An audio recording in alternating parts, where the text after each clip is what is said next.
आप सबको नमस्कार। दिल्ली में कोरोना की स्थिति के मद्देनज़र कुछ अहम निर्णय लिए गए हैं। पहला तो ये कि कुछ दिन पहले, कुछ हफ्ते पहले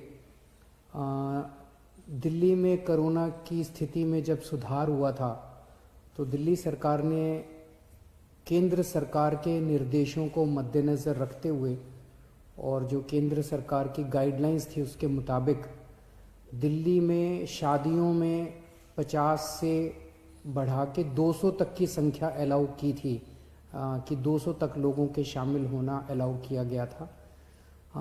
उस ऑर्डर को विड्रॉ करने के लिए आज निर्णय लिया गया है कि 200 से वापस 50 लोगों को, शादियों में केवल 200 से 50 लोग अलाउड होंगे।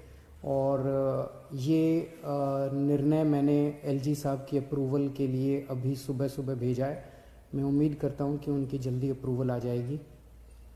दूसरा, हमने देखा कि कुछ बाज़ारों में दिवाली के समय काफ़ी ज़्यादा ना तो लोग मास्क पहन रहे थे, ना सोशल डिस्टेंसिंग कर रहे थे, जिसकी वजह से कोरोना बहुत ज़्यादा फैला। तो एक प्रस्ताव केंद्र सरकार को भेजा जा रहा है कि केंद्र सरकार ने पिछली बार जो गाइडलाइंस जारी किए थे उसमें उन्होंने कहा था कि कोई भी राज्य सरकार अगर किसी भी लोकल लेवल पे, छोटे लेवल पे भी अगर कहीं कोई लॉकडाउन लगाना चाहती है तो उसे केंद्र सरकार की परमिशन लेनी पड़ेगी। तो एक जनरल प्रस्ताव केंद्र सरकार की अप्रूवल के लिए भेजा जा रहा है कि अगर कहीं पे, अब दिवाली ख़त्म हो गई है, हम उम्मीद करते हैं कि बाज़ारों के अंदर जो इतनी ज़्यादा भीड़ थी वो भीड़ कम हो जाएगी और हमें ज़रूरत नहीं पड़ेगी। लेकिन अगर ज़रूरत पड़े और सारी कोशिशों के बावजूद भी अगर किसी बाज़ार में हम देखते हैं कि सोशल डिस्टेंसिंग और मास्क का पालन नहीं किया जा रहा और वो एरिया एक तरह से लोकल कोरोना हॉटस्पॉट बन सकता है, तो उस वहाँ पे बाज़ार को कुछ दिनों के लिए एहतियात के तौर पे बंद करने की इजाज़त दिल्ली सरकार को दी जाए। ऐसा प्रस्ताव अभी केंद्र सरकार को भेजा जा रहा है। इसके लिए भी मैंने एलजी साहब की परमिशन के लिए अभी लिख दिया है। हम सब लोग, आप देख रहे हैं कि किस तरह से सारी सरकारें मिलके कोरोना की स्थिति को काबू करने की कोशिश कर रही हैं।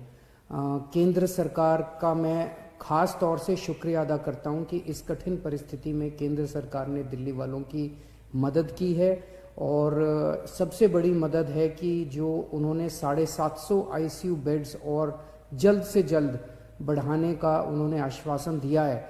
इससे सबसे ज़्यादा हमें लाभ होगा, क्योंकि इस वक्त बाकी सारी, मैं एसेस कर रहा था, बाकी सारी बेड्स अभी हैं, सफिशेंट हैं। कुछ अस्पतालों में, जो सबसे बड़े बड़े प्राइवेट अस्पताल हैं, उन अस्पतालों को छोड़ दे तो अन्य कई सारे सरकारी अस्पतालों में भी हैं और कई सारे प्राइवेट अस्पतालों में भी बेड्स की स्थिति ठीक ठाक है। लेकिन आईसीयू बेड्स कम होते जा रहे थे, आईसीयू बेड्स की संख्या लगातार कम होती जा रही थी।